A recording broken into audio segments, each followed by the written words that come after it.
Hey guys, it's Cayley. I am back with another thrift haul. I have tons of stuff to show you that I have picked up within the last week. If my voice sounds a little hoarse, it's because I just got done doing a whatnot show where I sold about 100 items of Lululemon, and then I also am filming thrift hauls. So this is the time I had, so we're gonna do it. If I need to take a drink, it'll be behind me. Just bear with me. Otherwise, I wouldn't get to show you guys all these great items. So this is gonna be a mixture of bolo, style-based, factor stacking. You guys know the drill. All the stuff that other people did not see. So this first one is a style-based piece. This is Hollister. This is a pair of Y2K cargo pants. You can see the very low rise on these. I also love the belted detail. Super duper cute. These mall brand true Y2K cargo pants always perform well for me. I'm not sure. I don't think I've ever sold a pair of like crop capri ones. So we'll see how it goes. But before like it not being the length that I wish it was, everything else factor-wise is in there. I think I'm gonna sell those for around maybe 40. Next up, we have a women's Patagonia pair of shorts. These are like a little pair of board swim shorts. I'm likely gonna sell those on Whatnot. And next up, we have a Rachel Zoe women's size 2X. Rachel Zoe actually retails for quite a bit, and her stuff I've noticed has a following. So when I can factor stack it, especially with larger sizes and great materials like linen, I definitely look into it a little bit more. So plus size linen shirt dress, excellent condition. I'll likely list that for around 30, but I need to kind of look more of that up. Next up, these in this particular size had like a 300% sell-through rate. It's Lily Pulitzer, and it is a size 12. These are called the Chipper Short, and these have a really nice colorway to them. And I was worried that like with it being a pair of shorts that maybe, you know, it wouldn't have as good of a sell-through rate because I don't know about you, but here it feels like fall now, but it actually is doing pretty well still. All right, next up is a We the Free piece. This one is a size extra large. Anything size large and up in Free People, Anthropologie, Sundance always has an increased ASP and sell-through rate, so pretty much grab it no matter what. And this looks like a newer style, just a good basics muscle tank. This will either end up on a Whatnot show, or if it doesn't sell there, then we will list it ourselves. Next up, Zara. This is more of a style-based piece, which, I mean, Zara has some pretty good on-trend styles. This is a kind of like baby doll style, milkmaid style, dark, romantic, goth, all great keywords. I could see this going in so many different directions, but it was a very, very on-trend piece. I'll likely list this for around 30. Next up, another style-based piece. This is Aeropostale. Similarly to those Hollister pants that I just showed you, also in sweatpants, the low-rise Y2K.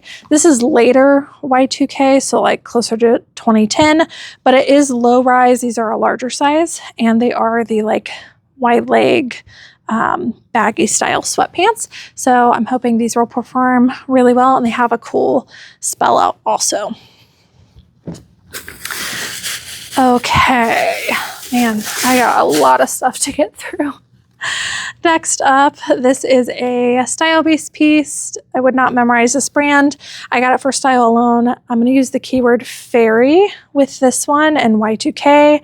This looks like something Phoebe Buffay would wear. That's what it was screaming to me when I saw it. It has like little split flare sleeves. It's got this gorgeous sequin details. It's baby doll. It's sheer. It's all the things. It's so wonderful.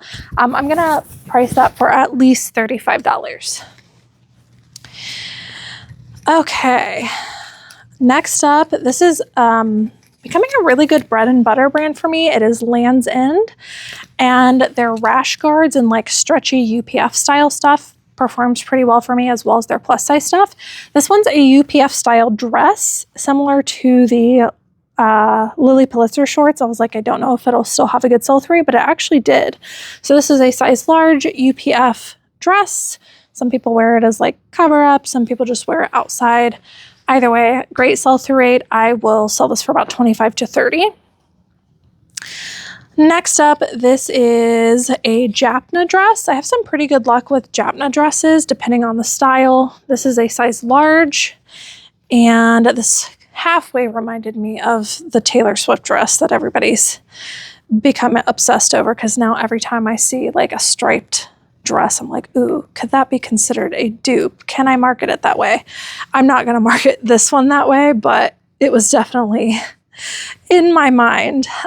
This is still a great piece, very good silhouette, and longer length. This is like it almost felt like linen, but it's cotton. And like I said, Japna dresses, when there's good factor stacking involved, I can usually flip for around 25 to 30. Okay, next up, a plus size piece. I would not memorize this brand. This is more factor stacking, but it is a size 2X. And it is the dark floral that everybody's going crazy over. It is also a full button-up shirt. So for all of those reasons, those are one of my best selling factors all combined into one piece. I went ahead and took a risk regardless of the brand. Plus, everything was half off this day. So I paid $2 for this. I'm gonna list it for 25 to 30. All right, this is a brand that I don't find often, and I think it kind of flies under the radar, but they do have good sell-through rates in certain things. I think it's pronounced Resale. I've sold a few other things, but like I said, I don't come across it enough to really know, so I always look it up. These shorts actually had a great sell-through rate. I was surprised. I paid just $2 for these pair of Resale running shorts, and I'm going to list these for around, I think, $30 to $40 pre-owned. So keep your eye out for that. It is kind of like a niche athletic wear brand. This dress I'm going to try on for myself, possibly wear at Posh Fest, but since we're sponsoring, we've got like branded t-shirts and stuff. I don't know how much of my own like clothing I'm going to get to wear, but I'm going to try this on just and see, because I think a lot of people are going to be wearing like Y2K stuff, and you know, I want to be trendy. So this is a vintage dress, and stuff like this, just in general, if it doesn't fit me or if I don't like it, I'm going to list it. But these denim dresses that you can market as like Y2K or country, even boho on this I could see, because it's got some like patchworky details. Very, very trendy. Denim is very, very in right now, so I am always looking for that. To me, I don't know. I have to see how it looks on, but I really like these details. Okay, next up, this is an experiment. I just came across this brand, and anytime I see a thick feeling sweatshirt, I almost always look it up, even if it looks like it wouldn't be substantial. If you can touch it and you're like, that feels thick. And sometimes it's like a niche sweatshirt brand that people like. So I think this might be an influencer. It's called Living Fully Co. by Mallory Irvin. And if you look that up, there's not a lot listed, but there are just as many sold. So good sell-through rate. And some of them are going like pre-owned for like close to $80, I think. This exact one sold for around $80. So obviously I wanted to get it. I went back and forth though, because it has a couple of spots on it. So for that reason, I was like, I don't know, but I really wanted to try it out, and I'm just going to market mine for much, much less. Here is that tag again. Like I said, kind of a niche sweatshirt brand. I think it might be an influencer. Okay, I came across this. I believe it's a true vintage Missoni piece. I got the tag all twisted up. Made in Italy. I did some digging. I was like, is this real Missoni? I think it is. I think it's just vintage, super vintage. And it's a really cool print. It has like people falling. It reminds me of Keith Haring a little bit. So I need to do some more research on this, but it was a very, very unique piece, and I believe this is true Missoni, and so I think it's going to perform really well. I have no idea what I'm going to price that for because I got to do more research. I also came across this sweater. I just went ahead and got it. I also need to do more research on this, but the reason I don't do research on stuff like this is because even if it's just a style-based piece and brand doesn't matter, I'm still going to make money within my sourcing constitution. So I just grabbed it. But I think that this might actually be a higher end brand buy pack. It is a size extra large. It is a cashmere cardigan and it is in excellent condition. It feels very luxurious and like all of the details on this look luxurious. So I got to do a little bit more research into this, but I think that is a great find. Okay, next up, this is the brand Rails. This brand is very popular. It also retails for quite a bit, but the resale value isn't always there. It's very specific pieces. I went ahead and got this because it was a size large. It's gauzy. It fits into a lot of trending aesthetics. I could see beachy. I could see nautical. I could even see old money with this. And it's a size large, so I wanted to get that one. That one might also end up on Whatnot just because it is such a trendy brand. Okay, next up, style-based piece. This is New York & Company, not a brand I would memorize, but this is a baby doll style type of top. It is all over lacy. I'm gonna use keywords coquette with that one, and I'll likely list it for around 25 to 30. Here is another Y2K piece. This is vintage mud. And it's a little strapless baby doll top, longer length. It's so cute. It's got these like faded tie-dye details. And I'm going to list this one for around 25 to 30 as well. I also came across this sweater, another one that I grabbed without looking it up too much. It is not a brand I've heard of, Andy or Andea. Not sure, but very niche tag, handmade in Bolivia, 100% alpaca wool. It's thick. It's in excellent condition. It has really cool patterns on it, and traditionally, stuff like this has sold well for me every single year. I will likely do some more comp research on this and probably price this one pretty high. I don't get excited over alpaca anymore if it's just I don't know, a small percentage in something. You can't really do that like you used to. Same thing with merino wool, but if it's a chunky alpaca sweater and it's by, a niche brand, typically they perform well. All right, I'm doing an experiment on these. Joe found these for me. This is a brand Element. It is a skater brand. This is a Y2K shirt. I'm testing it out because I didn't see as good of comps as I wanted to see on this brand, but the ones I did see were similar to mine. So I'm going to test it out, use the right keywords like Y2K skater on those, and at least list them for $25. And I've got 2 of them. I think maybe this one I'll list a little bit more.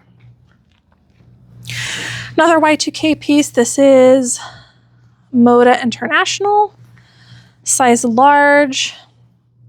Empire waist, longer length, tiered, super dainty, details at the bottom, very preppy. I'm going to use keywords coquette, preppy with this, and Y2K, and I'll list for probably 25 to 35. I also found this Y2K Guess jeans shirt. It's a hooded shirt, actually. Very great silhouette on this. I'm going to do a Google Lens on this and see if perhaps it was an as seen on item. It also has some bling here. If it's not anything super special, I'm still going to list it for about 25 to 35. All right, this is a Y2K Hollister top. Same thing, probably about 25 for this one just because it doesn't have all the factors I want, but it does have some decent factors. It's got the logo, it's longer length. It's also pink, super trendy color. That one's for me. Okay, next up, another Y2K piece. Actually, this might not be Y2K. It might be closer to modern. Still an older label, but maybe not actually early 2000s, but it is a Y2K style and very on trend. So I love the crochet details on this. I'm going to use keywords coquette on this one as well, boho, and it has kind of like a hanker chief hem. All these 25 to 35. Oh, I got that for me too. I got a lot of stuff for me. I was going nuts. I was like, I need to slow down. Oh, this is actually probably the best find. I found this on a new rack. It was actually the only thing I got there because I only had one new rack.